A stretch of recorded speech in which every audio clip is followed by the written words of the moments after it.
দৌলতদিয়া ফেরিঘাটের বাসডুবিতে যারা জমিন থেকে বিদায় নিয়ে চলে গেল রে আল্লাহ, আয় আল্লাহ প্রত্যেককে তুমি শহীদি মর্যাদা দান করো রে আমার মাওলা।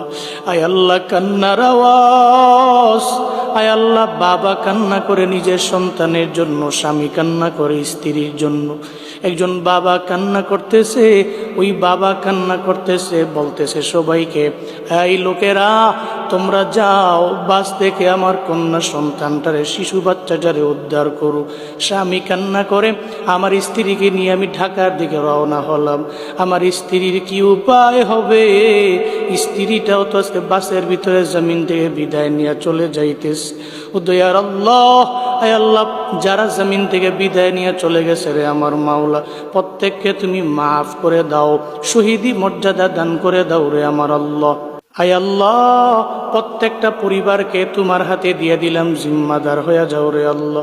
পরিবারে সুখের ছায়া নেমে এসেছে, সুখ সন্তপ্ত পরিবারকে তোমার